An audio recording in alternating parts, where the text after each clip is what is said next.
drink a little too much, but I don't wanna feel how I felt before. Running back to you, I'm running back to you, and I don't wanna feel how I felt before. Running back to you, I'm running back to you.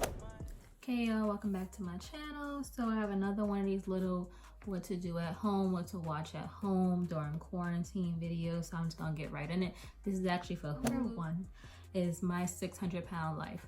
I have no idea why I like watching this so much, but for the backstory, people who don't know what it is about, it's about these people who are basically morbidly obese and they need to lose weight in order to save their life. So they go to a doctor now.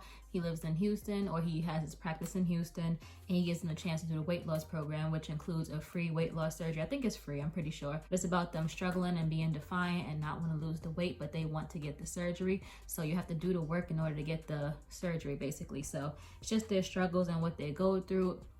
And I like to see the ending results when they're like so much happier, not stuck in their room and just, you know, wasting their life away.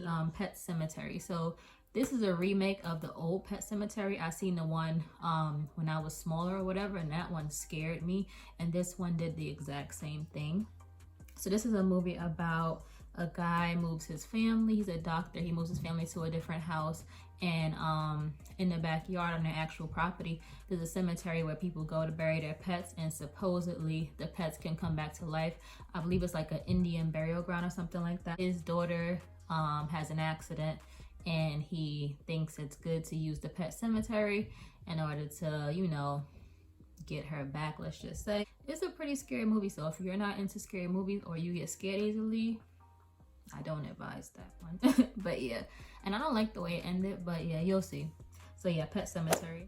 Number 3 is Breaking Amish. So I watched this a couple of years back. I did like it when it first came out. About these Amish kids, they're basically wanting to be the real world with everybody else, and they decide to leave the Amish to see what the real world's about. So they basically, like, you know, wear regular clothes for the first time, they drink for the first time, all this just crazy stuff. And it's so fun to see them, like, fun to watch them experiencing the first time experiences in front of you, basically. So yeah, it follows them throughout their journey. Their fiance is on TLC. It's also on Philo.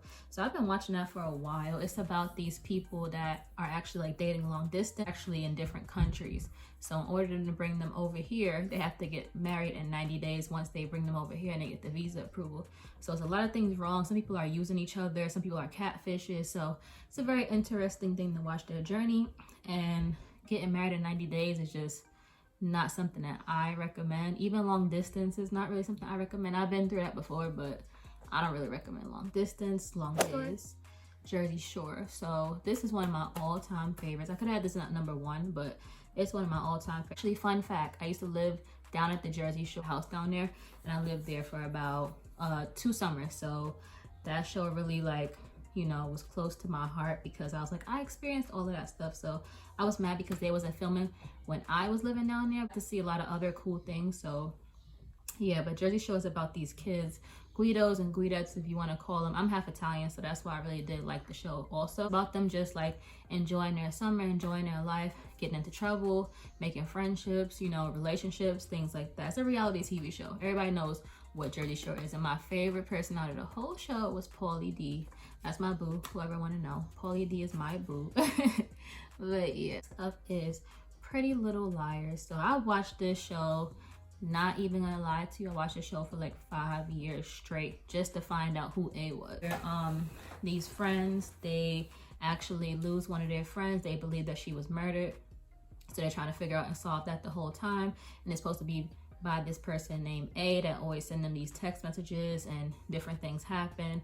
And the whole time they're just trying to like basically stay alive and find out what happened to Allison, which is their friend from the gate. Stuff is number 7, which is A Quiet Place. The place is basically like they don't talk throughout the whole movie. These creatures that if you make noise, basically they're gonna kill you.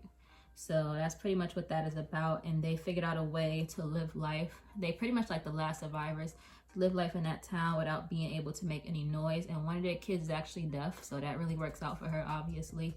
But yeah, Quiet Place is a really good movie, better than I thought. And I know they have A Quiet Place number 2, but obviously I believe that came out in the movies, or I don't know where it's at. I'm gonna look it up too, actually, because I do want to see the second one. Next up is Texas Chainsaw Massacre. So this is an old movie, but it's very scary. It's like one of those typical like teenagers out and about, you know, car stopped in the middle of nowhere, let's go into this scary house, see what it's about. But that was pretty much the wrong decision. If you guys know the backstory of Texas Chainsaw Massacre, you know that he's like basically like a serial killer, just like a really sick, sadistic type of person that enjoys killing people with chainsaws and stuff like that. So that movie definitely scared me. I don't watch that movie often. I watched it maybe like once or twice, and that was enough for me. It's just too much gore and killing and suffering. And if you like that though, you know, be my guest and watch. It's a true story, the story of like Leatherface, but I'm not sure. Check Google, don't quote me.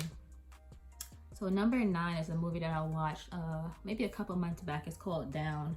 So it's about this lady and this man. They work together supposedly, or they work in the same building, and they get stuck in the elevator on a holiday weekend. So obviously there's not going to be anybody to come get them until Monday, or actually Tuesday, since it's a long weekend. So she was on her way to see her, I think, ex-boyfriend, to say that she wanted to be with him again. It was a surprise, so he had no idea that she was coming, so he has no idea to look for her. He supposedly told her that he's been seeing her around the building and she's never seen him for some strange reason.